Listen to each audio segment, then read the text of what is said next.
राज्यात नुकतंच पावसाळी अधिवेशन झालं। या अधिवेशनात कोणी आमदारांनी टॉवेल बनेनवर हाणामारी केली तर कोणी सुटाबुटात केली। महाराष्ट्राच्या कृषी मंत्र्यांनी तर थेट सभागृहात रमीचा डावच मांडला। हे सगळं अधिवेशनाचा काळ पाहिल्यानंतर आम्हा तमाम शेतकऱ्यांना आठवलं सन्माननीय उद्धव साहेब मुख्यमंत्री असतानाच झालेलं पहिलं अधिवेशन।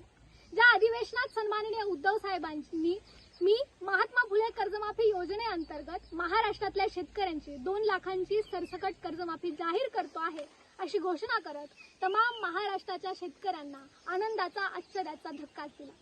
आम्हाला हे रमीचा डाव खेळणाऱ्यांचं सरकार नको, तर आम्हाला शेतकऱ्यांना कर्जमाफीची हमी देणाऱ्यांचं सन्माननीय उद्धव साहेबांचं शेतकऱ्यांच्या कैवाऱ्यांचं सरकार पुन्हा हवं।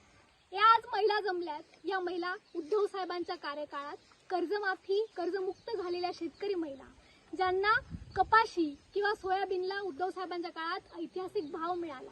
कोरोनाच्या काळात सन्माननीय उद्धव साहेबांनी महाराष्ट्राला कुटुंब प्रमुख म्हणून आधार दिला। हे सगळं आम्हाला दिल्यानंतर आपल्याकडे म्हटलं जातं देणाऱ्यानं देत जावं, घेणाऱ्याने घेत जावं, घेणाऱ्याने एक दिवस देणाऱ्याचे हात धरावे। ही महाराष्ट्राची संस्कृती आहे। महाराष्ट्राच्या शेतकऱ्यांच्या संकट काळात उद्धव साहेब आपण आमच्या पाठीशी उभे राहिलात। आज आपला वाढदिवसानिमित्त आम्ही तमाम महिला, ज्यांनी खरंच ज्यांच्यासाठी तुम्ही आमच्यासाठी खूप केलं, अशा तमाम महिलांकडनं आपल्याला आम्ही आभारपत्र पाठवत आहोत। त्याचबरोबर हे शेतकऱ्यांचं प्रतीक असणारं नांगर आम्ही पाठवत आहोत।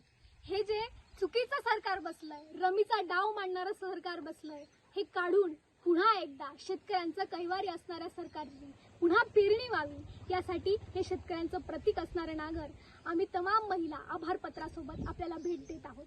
आपल्याला या वाढदिवसानिमित्त उदंड आयुष्य लाभो आणि महाराष्ट्राच्या विधानसभा गृहात आपण पुन्हा एकदा महाराष्ट्राच्या शेतकऱ्यांची सरसकट कर्जमाफीची घोषणा करावी, हीच ईश्वरचरणी प्रार्थना करतो आणि आपल्याला उदंड आयुष्य लाभो ही पुन्हा एकदा सदिच्छा व्यक्त करतो।